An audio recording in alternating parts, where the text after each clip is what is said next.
Really interesting to see how the Tesla Cybertruck holds up in a crash. I mean, how will it handle being hit by a truck? Well, this is how. Hello, my friends. Welcome to the channel. I'm Sam Evans. You're watching The Electric Viking. It's great to see you. Tesla Cybertruck. It has just been hit by a parked, a semi trying to park. The semi driver has, probably given the government a good reason to revoke his truck driving license. This semi driver, right?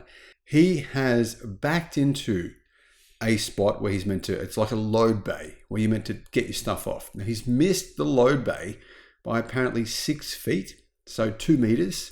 And instead of, reversing up to the load bay, he's reversed straight back into a Cybertruck. He's damaged it when he reversed into it. Now, a lot of people online were saying, the guy in the Cybertruck, after this semi reversed into, or after this truck reversed into him, why did he not just get in and drive off so that the truck didn't damage his vehicle again when he drove back out? Well, here's the thing.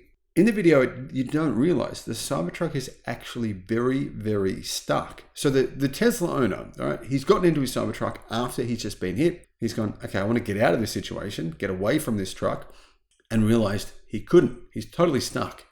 His Cybertruck was completely wedged in between the truck and the wall. So yeah, he couldn't do anything about it. Now, as you can see, this driver, he's backed into the Cybertruck, wedged it in, and then for some reason, the only way for him to get out of there was to continue kind of crunching into the side of the Cybertruck.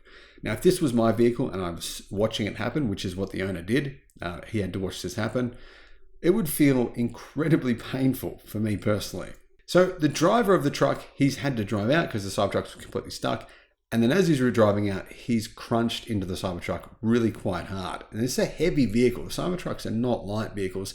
I mean, what does it weigh? Around 3,400, I think it's about 3,300, 3,400 kilograms. That is about 7,000 pounds. And this truck, it's made the Cybertruck kind of bounce. He's gouged the side of it. But let's be honest, if you had the Cybertruck, you weren't insured, you did something like this in a few years' time, maybe, you'd go, wow, I can still drive this vehicle. It's not really that damaged. Now, yes, you can see that the mirror was completely smashed off. There was some damage to the side of the vehicle. But honestly, it's still completely drivable. I think, anyway. Now, the owner has said he's able to drive out of there. But as you can see, when the truck reverses back, he hits the Cybertruck's wheels and kind of force them to turn. Now, fortunately, those wheels, they are not connected by an actual mechanical wire like most cars are, or nearly all cars. The Cybertruck has steer-by-wire, so it's connected to the steering wheel only electronically, meaning I think the steering should still be fine, but I can't say so for sure.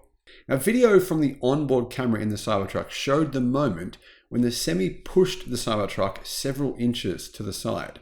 According to the owner, whose name was Jimmy, it wedged the Cybertruck up against the loading dock in a way that made driving the Tesla away actually physically impossible. He said people are asking why we didn't pull out the Cybertruck. We couldn't, Jimmy said. It was pinned to the back wall, and the semi was pressed up against the front edge of the rear door. Doing so would have ripped off the rear door, if we could even get it to budge. The only way to free the Cybertruck was, for the Tesla semi to drive away. Now, when that happened, the front passenger fender cover was ripped off, and you can see the Cybertruck was damaged, but not really that badly. The steel body panels look pretty good, considering this was a pretty decently hard hit from this truck. The rear bumper is clearly damaged. The steel near the tailgate is clearly bent. The wing mirror was completely snapped off, but and still drivable. That said, Tesla will obviously be repairing this vehicle. I'm going to assume it's under insurance. The truck company, I'm going to assume they have insurance. Jimmy, the owner, he says he's going to document the repairs, talk about how long it takes, what the process is. It's going to be intriguing to see what happens. Is there any other damage for this vehicle though? Do you guys think there is? I don't think there is, like structurally. We all know this, the Semi is using kind of structural body sections, a structural battery pack. Could any of that be damaged? Possibly, but I don't think it would be. And what are your thoughts, guys, on this interaction? Let me know what you think. Thanks for watching. Bye-bye.